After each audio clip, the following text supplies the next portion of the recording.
जय हिंद साथियों, नमस्कार। मैं प्रभुदान चारण आपका हार्दिक स्वागत करता हूं, अभिनंदन करता हूं।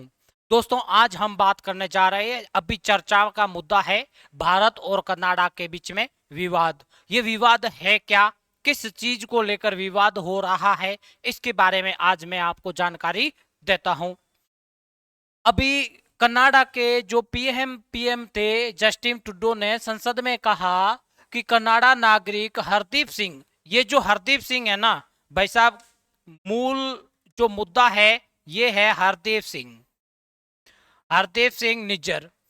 सिंह निज्जर की हत्या, कनाडाई जमीन पर कनाडाई नागरिक की हत्या, विदेशी सरकार की कोई भी संलिप्तता हमारी संप्रभुता का अस्वीकार्य उल्लंघन है। मतलब क्या है? मतलब ये है कि जो ये हरदीप सिंह निज्जर है, ये पंजाब प्रांत से था। ये पंजाब को खालिस्तान घोषित करना चाहता था और ये एक दल बना करके यहाँ पर जो मतलब भड़काऊ लोगों के बीच में ये भड़काऊ भाषण देता था कि हमें भारत से अलग होना है और भारत से अलग हमें अपना एक स्वतंत्र प्रांत बनाना है। इन्होंने पंजाब में बहुत दंगे करवाए तो भारत की एनआईए ने इनको आतंकवादी घोषित कर दिया और आतंकवादी घोषित होने से पूर्व इसने पंजाब में एक हिंदू पुजारी की हत्या कर दी और जैसे ही हत्या कर दी तो ये भाग करके कनाडा चला जाता है। कनाडा में अभी कुछ दिन पहले इनकी किसी अज्ञात व्यक्तियों ने गोली मार के हत्या कर दी। अब भाई साहब, ये जो जस्टिन ट्रूडो है ये कहता है कि इसकी जो हत्या है ये भारत ने करवाई है। इसको लेकर के काफी विवाद चल रहा है। इसके बाद में जैसे हम आगे देखते हैं, पीएम जस्टिन को खालिस्तान वोट बैंक चाहिए। पीएम जो ये जस्टिन ट्रूडो है, इनको क्या चाहिए? इनको खालिस्तान वोट बैंक चाहिए, क्योंकि इनको पता है कि मेरा जो वोट बैंक है, मेरा जो पावर है वो खालिस्तान है। और जो अपने निज्जर थे, ये खालिस्तान का मतलब एक प्रमुख व्यक्ति था और उसकी हत्या कर दी। उनको तो चाहिए वोट बैंक, इसीलिए अब इसने मुद्दा बना लिया। कौन है हरदीप सिंह निज्जर? इसके बारे में पहले मैंने आपको बता ही दिया है, फिर वापस देख लो थोड़ा। भारतीय सुरक्षा एजेंसियों ने 2020 में निज्जर को आतंकवादी घोषित किया। 2020 की बात है। इन्होंने उस पर भारत के पंजाब राज्यों में हमलों का समर्थन करने का भी आरोप लगाया। मतलब 2020 में पंजाब राज्य में जो हमले हुए थे उसमें जो ये नज्जर है ये लिप्त था, उसने ये हमले वगैरह करवाए थे। हरदीप सिंह अलगाववादी खालिस्तान नामक एक स्वतंत्र सिख प्रांत, ये आया ना बात, मेन बात मुद्दा यही है। जो ये हरदीप सिंह था ये सिख प्रांत बनाना चाहता था, खालिस्तान मतलब एक स्वतंत्र भारत से अलग बनाना चाहता था। भारतीय अधिकारियों का मानना है कि निज्जर खालिस्तान में एक टाइगर फोर्स, क्या, टाइगर फोर्स नामक एक समूह का नेतृत्व भी करता था। मतलब भारतीय एजेंसी ये मानती है कि जो ये निज्जर है ये पंजाब में एक समूह बना रहा था, एक गुट बना रहा था ताकि हम पंजाब को भारत से अलग कर सके। इसके बाद में 2022 में पंजाब में एक हिंदू पुजारी की हत्या करके वह कनाडा भाग गया। जैसे ही वो कनाडा भाग गया तो हमारे यहाँ के अधिकारियों ने कनाडा से ये मांग की कि आप हरदीप सिंह निज्जर को हमें सौंप दो। तो कनाडा ने साफ साफ मना कर दिया कि हम वापस इसको नहीं लौटाएंगे। वहां जाकर खालिस्तान के लिए जनमत संग्रह भी कर रहा था। जैसे ही वहां तो पहुंच गया कनाडा, और कनाडा में जाकर के खालिस्तान अपने भारत के लिए, भारत में पंजाब के लिए खालिस्तान बनाने के लिए जनमत संग्रह कर रहा था। और भाई साहब, वो टुड्डा टुड्डा साहब अपने संप्रभुता की बात करते हैं। हमारा कोई संप्रभुता नहीं है। मतलब कनाडा में हमारे देश को दो भागों में बांटने की योजना बन रही है। उनकी वो अखंडता, प्रभुता, वो सब उनकी उनको दिखती है, पर हमारे भारत के लिए ये जो गुट बन रहा था ये उनको नहीं दिख रहा था। फिर क्या होता है, निज्जर की हत्या के बाद कनाडा में भारत के राजदूत को तुरंत प्रभाव से निकाल दिया। ये कहाँ की बात हुई भाई? अब किसने उसको मारा ये अभी तक कोई कंफर्म नहीं है। वो ऐसे ही आरोप लगा रहा है कि जो इस निज्जर की हत्या हुई थी ये भारत ने करवाई है। और जैसे ही ये मतलब आरोप लगाया तो कनाडा में जो भारत का राजदूत था उसको तुरंत प्रभाव से मतलब हाथों हाथ निकाल दिया।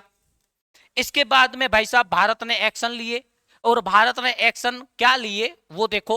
भारत के विदेश मंत्री एस जयशंकर ने कनाडा पर निम्न एक्शन लिए। एक्शन क्या क्या है? सबसे पहला 19 तारीख को एक्शन लिया गया था। कनाडा के राजदूत को भारत से 5 दिन के अंदर, हमने भाई साहब उनको 5 दिन का टाइम दिया है और उन्होंने तो तुरंत प्रभाव से हमारे राजदूत को निकाल दिया, परंतु हमने उनको 5 दिन का टाइम दिया कि आप अपने बोरिया बिस्तरा समेटो और यहां से 9-2-11 हो जाओ।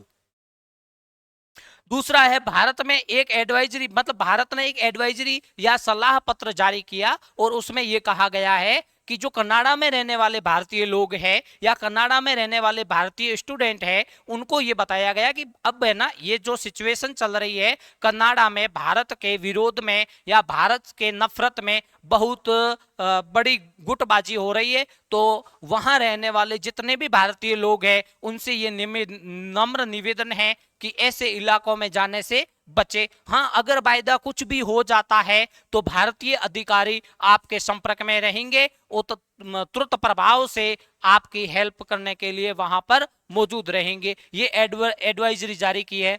तीसरा, इसने भारत ने एक्शन लिया है कि भारत में एनआईए ने एक पत्र जारी करके अपराधियों की एक सूची बताई गई है कि कौन से अपराधी है जो क्या करते हैं। भारत में अपराध तो करते हैं, अपराध करके तुरंत चले जाते हैं कनाडा में और कनाडा जाते हैं, फिर जब हम उनसे वापस उस अपराधियों की मांग करते हैं तो कनाडा मना कर देता है कि हम उनको वापस नहीं लौटाएंगे।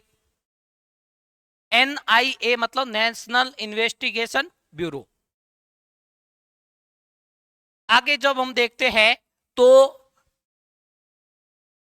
एक बात आपको पता हो कि जो ये निज्जर जब यहां से भारत से भागकर कनाडा गया था ना, तब वहां पर इस निज्जर को, हरदीप सिंह निज्जर को कनाडा में नागरिकता देने से मना कर दिया था। और अब वही वो जो टुड्डे साहब है वो उनको कनाडा का नागरिक बता रहा है।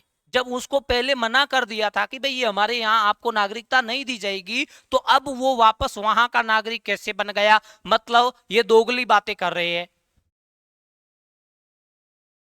फिर अर्शदीप सिंह, ये जो कुछ नाम है ना ये अपराधियों के नाम है जिसकी सूची एनआईए ने जारी की है कि ये अपराधी अभी तुरंत प्रभाव से अपराध करके कनाडा चले गए हैं। वहां जब हम उनसे वापस मांगते हैं तो कनाडा उसको मना करते। कौन कौन से है देखते हैं।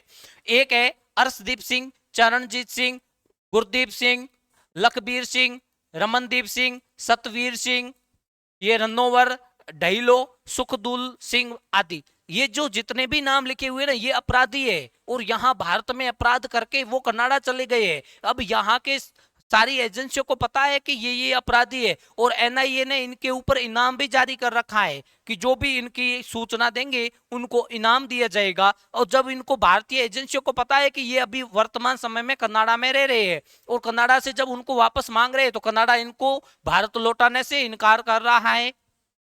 और एक सूचना तो अभी ये भी आ रही है कि ये जो सुखदुल सिंह है ना इनकी भी भाई साहब हत्या कर दी है, वहां पर किसी अज्ञात लोगों ने गोली ठोक करके काम खत्म कर दिया। आगे जब हम देखते हैं तो आगे क्या है, एक और है, एक अपने भारत में या भारत के मतलब एक सिंगर है जिसका नाम है सुबंधित सिंह। इनको भाई साहब हम मारवाड़ी लोगों ने ही, जो हम पंजाबी गानों से समझते भी नहीं है, फिर भी इनके गाने सुन करके इनको काफी आगे बढ़ाया। और कुल में अपन कहावत सुनी होगी ना कि आस्तीन का सांप होना, तो भाई साहब ये आस्तीन का सांप है। ये सिंगर था, इनको विराट कोहली भी फॉलो करता है और हमारे जैसे मारवाड़ी लोग भी इनको फॉलो करते हैं। और भाई साहब इसको आज हमने काफी आगे पहुंचा दिया। तो इन्होंने अपने इंस्टाग्राम पर एक पोस्ट जारी करता है, एक पोस्ट डालता है। उस पोस्ट में इसने बताया कि है ना ये पंजाब और जम्मू कश्मीर को भारत से एक अलग प्रांत बताया और भारत का मैप अलग जारी कर दिया। भाई साहब ये कहां का न्याय हुआ? जब आपको पाल पोस करके हमने बड़ा किया है और आप भारत के ही ऊपर तुले हुए हो, तो भाई साहब इनको यहां से मतलब। और इसने एक और आरोप लगाया था कि कि मुंबई में है ना हमारा एक प्रोग्राम था और भारतीय यहाँ के एजेंसियों ने वो हमारा प्रोग्राम होने नहीं दिया और पोस्टर वगैरह फाड़ दिए थे। तो भाई साहब इनको है ना अब रियल में एक्शन लिया गया है। इनका कुछ प्रोग्राम था यहाँ मुंबई में, तो वहां पर टिकटें वगैरह पहले ही एडवांस में बुकिंग थी, उनकी टिकटों के पैसे वापस जिसने खरीदे थे उनको रिफंड कर दिया जाएगा। और इनको साफ साफ कह दिया है कि आप जैसे लोगों के लिए हमारे भारत में कोई जगह नहीं है। पांचवा जो है, ये कनाडा के लोगों को जो भारत में आते थे उनकी वीजा पर रोक लगा दी गई है। अब ये जो कोविड के बाद में ये पहली बार ऐसा हो रहा है कि कोई बाहरी विदेशी लोगों को भारत में आने से रोका जा रहा है। क्यों? क्योंकि ये मामला बहुत आगे बढ़ चुका है, बहुत गरमाया हुआ है और कनाडा के लोगों की वीजा पर रोक लगा दी गई है तुरंत प्रभाव से, यानी 21 तारीख से। अब जो कल परसों गई है ना, इसी से जब तक आगामी आदेश नहीं आता है तब तक कनाडा लोगों को भारत में प्रवेश के लिए प्रतिबंध है, नो एंट्री है। तो ये कुछ अभी मुद्दा चल रहा था भारत और कनाडा के बीच में। उम्मीद करता हूं आपको समझ में आया होगा। ऐसे ही तो आगे और वीडियो के लिए हमारे चैनल को लाइक करें, सब्सक्राइब करें। जय हिंद, जय भारत।